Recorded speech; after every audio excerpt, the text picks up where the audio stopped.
G'day everyone, you're watching Kath with a K, and I'm Kath.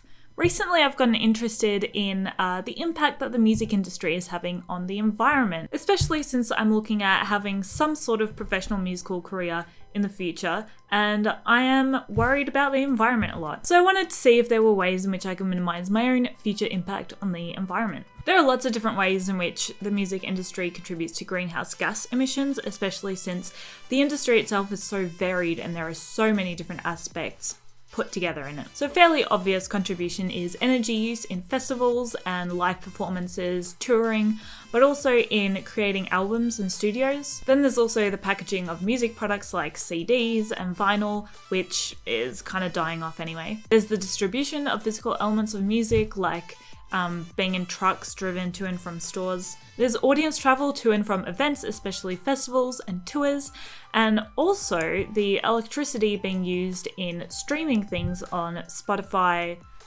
and all the other streaming services. When I was looking into this, it seemed that the UK was really the only country that actually had been doing research into this. And therefore they're the only country that we have any sort of figures for, although there still hasn't been much done. Like the impact of the travel of band members and crew members, volunteers and stuff like that hasn't really been looked at into a lot of detail. It's only really been the audience travel that has been looked at in that sort of detail. Interestingly, when you look at what contributes the most to music industry greenhouse gas emissions, audience travel always seems to be really high up there. So in the UK, 43% of carbon dioxide emissions was from audience travel to and from live music events. And that's 43% of the contributions of the industry as a whole. So if you look at just a live music event itself, such as a festival, the audience contribution would be even greater than 43%. It was really nice to see that there are quite a few events and companies trying to combat this. For example, in 2011, the Glastonbury Festival started a Green Traveller scheme where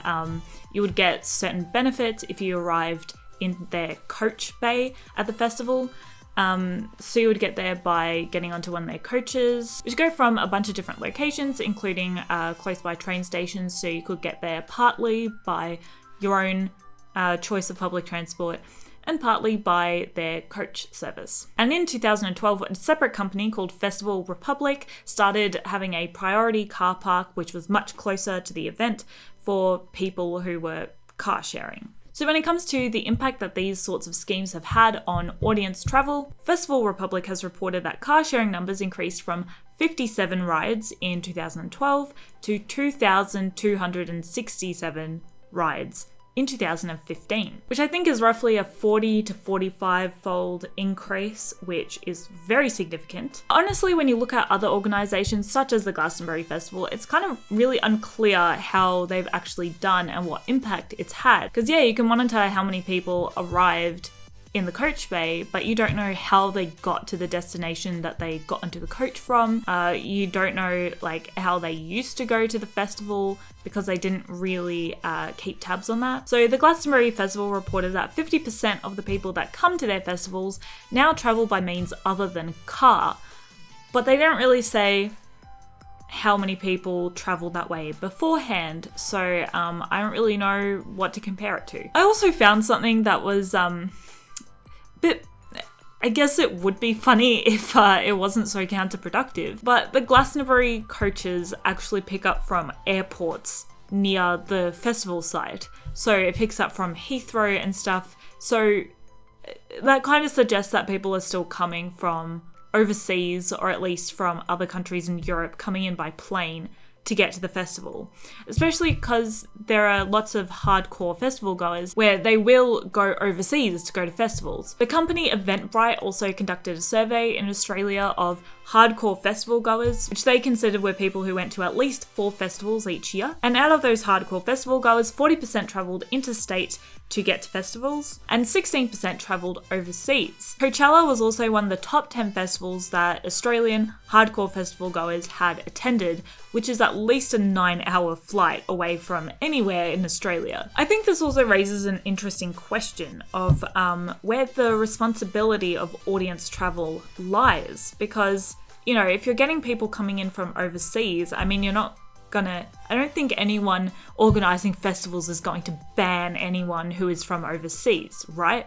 So you can't really control it that much. Sure, you can give people incentives like Glastonbury has, but there hasn't really been any comprehensive data showing what impact that has actually had. So it seems like there really needs to be outside influences changing how people are traveling. When it comes to inside the country, of course, in Australia, our public transport is not the best, so probably the government investing in better public transport would go a long way for that, getting people to just choose public transport more on an everyday basis, like getting to work, let alone getting to festivals, especially if they're somewhere outside the CBD, because generally if you need to get into the CBD, I know most people won't want to drive into the CBD because parking is shocking, but at least you can usually get trains. Or maybe in the case of coaches picking up people from various specific locations, maybe there could be more of a school bus type of system where you kind of like give them your address and then they decide what routes would be best to take to pick up people directly from their houses. But,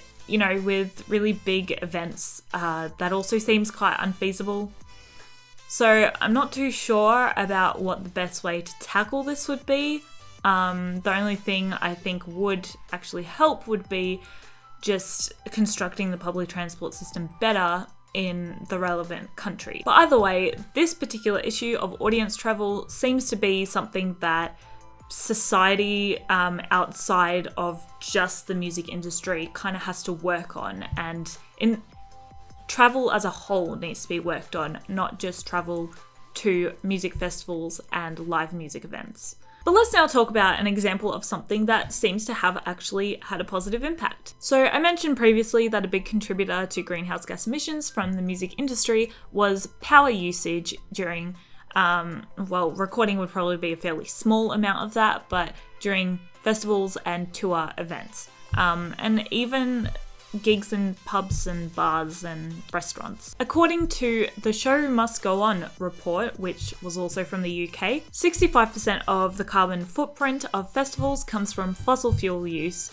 such as in like power generators. Some places have been switching from diesel to various blends of biodiesel. For example, at Festival, all of the campsites are run on waste vegetable oil, which is considered a carbon neutral fuel. The leftover cooking oil from the festival also later becomes biofuel. Also in 2014, Shambhala shifted from 100% red diesel generators to 100% renewable power on site. This was from a combination of hybrid waste vegetable oil, solar power, and increasing the efficiency of generators. Since the generator efficiencies were also improved, overall there was no actual increase in cost of the power that they used. So these things, along with other measures that Shambhala has implemented, have meant that over the course of 5 years, they've decreased their carbon footprint by 81%. Biodiesel fuels have also been making their way into band members' tour buses, such as the band The Bare Naked Ladies and Bonnie Raitt. When it comes to the energy used in recording studios, there's a band called Cake, which I hadn't actually heard of before this. I don't know if I should have. They've installed solar panels on the roof of their studio, and they only record during the daytime when their solar panels are providing power. So all of the energy that they used in recording their album in 2011 was completely renewable. I haven't actually seen any more recent news from that band, so I guess I don't really know if they continued that, but hopefully they did. But of course with this, there also comes the question of where is the electricity coming from that the audience is using to stream this music or to play it from something that they've downloaded. There's also potentially the environmental cost of the servers that the music is being held on in the cloud, which I don't know very much about. So it seems like now more and more people within the music industry are doing more to be more conscious of their impact on the environment and to improve it or like decrease their impact. Although it does seem that this is moving at kind of a slow pace and that any initiatives that do seem to be working, such as replacing diesel generators with biofuels, they all need to be blown up to a much bigger proportion and really be implemented on a much wider scale. And of course, there are many more things that I haven't even talked about in this video yet,